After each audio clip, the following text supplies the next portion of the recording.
So, hi guys. So, this is the lab 9.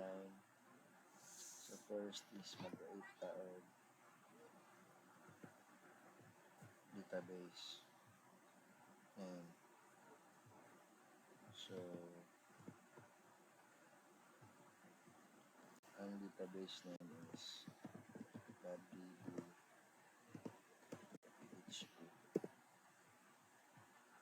So, naana ta dere.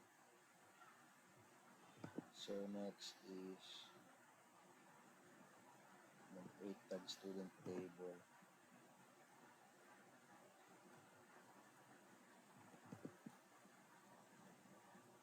So,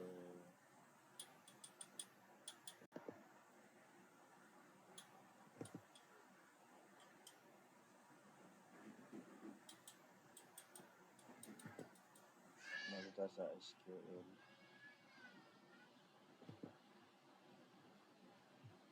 Then, ito na itong students. Wait, tag students.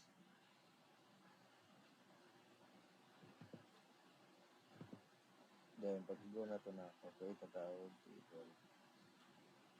So, nanatay 8 table students. And, my full name, then, of course, your level.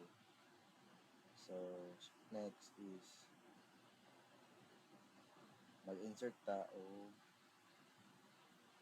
sample records. So, same yap in SQL. Then, mag-insert tao, kani, mga data. Mag-insert. So, go.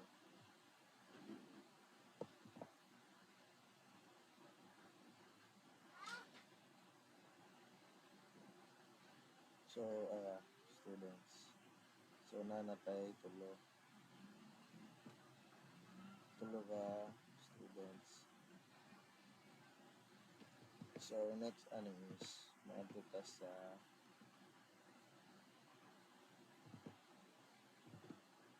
file. Mapunta sa file and then mag-create ta og folder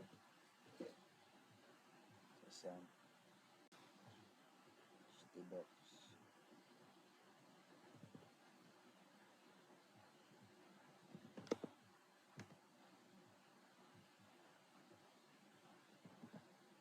Nga PHP. So, enter.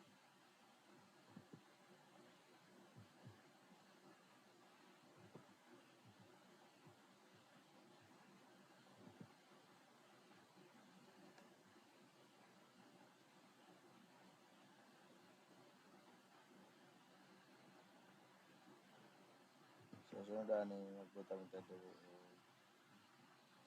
So, ato ta sa Discord. So, mo ani ta sa Discord. Then, i-open na ako ang lab PHP nga ko ang new file ta.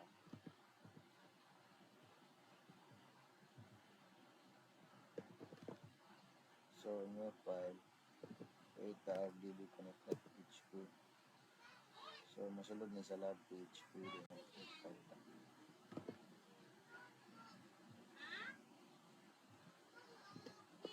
And then, mag-create tayo database connection. So, save na ito ni. So, nanatay connection.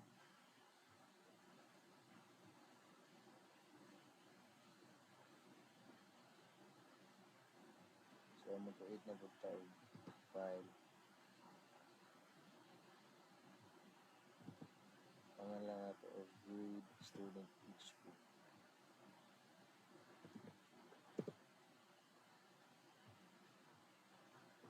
So,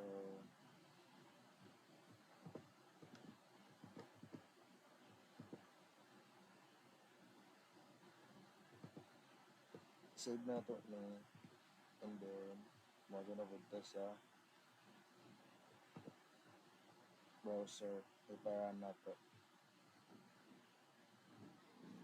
So, if run na ito siya, is makita ito yung student list na natay ko under. Kita na ito ang table. So, kumana ta, nag-create na ta. So, next na to, there is mag-create na po tag student form. So, create na po tag file.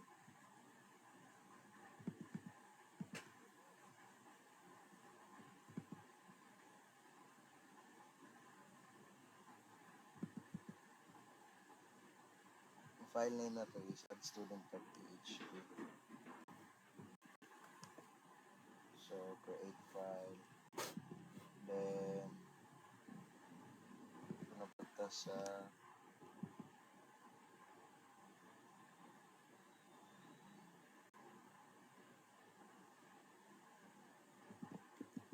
yung save na to na mag-create na punta o insert student student.php. So, create file. And then,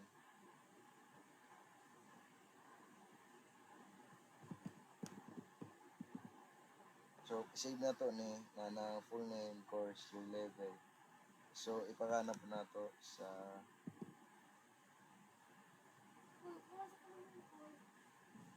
wala ni hangin. Ipakanap na to sa Chrome. So, refresh. See. So, mga to. Ang list.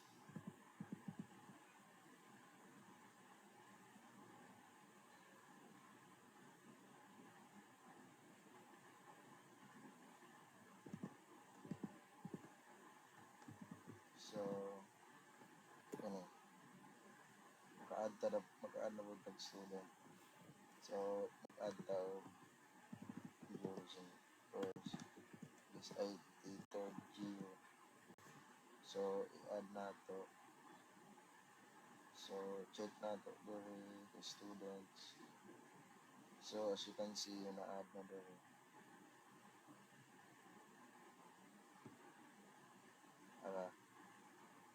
So, mga to, student added successfully. And then, next na po. So, next is, na po sa read student.php. So, mag-update ta dere, mag-edit and delete. So,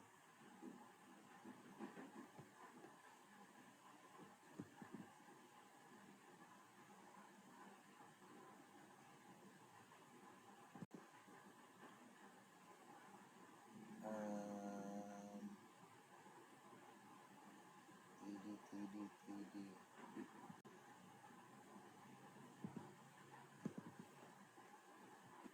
So, kani guys, is i-replace na to na td. So, save na to. And then, sa edit student, mag-update ka dito. So, edit student na po.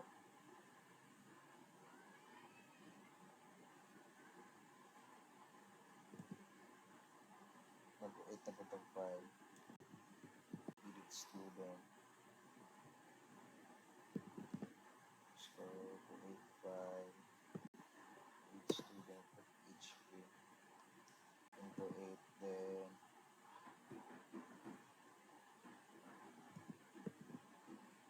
nanapod ni nag-edit ta sa student na updated. So,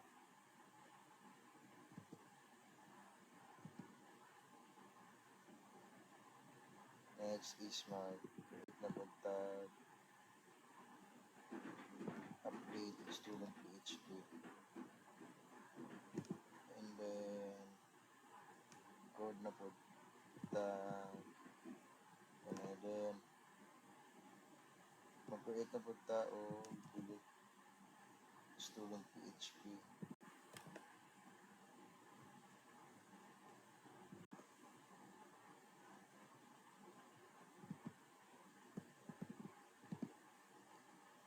Tapos, mag-create na tawag final na student dashboard. Right na punta, ano, student dashboard. So, create file. And then, so, okay na. Nakakuha na ta. Okay na ito ang create na nato ang edit-delete. So, nanatay database, page MySQL connection, and create, read, update, delete, search, and count. So, yun na guys. So, if you want na to siya is, mauna mo guys. Nanatay, add student, kompleto na tanan guys, maka-edit na ta, then, so on and so forth.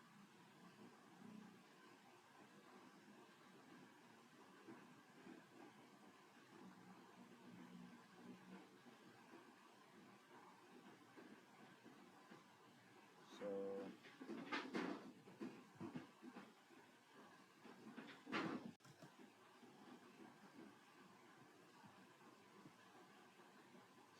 it's okay.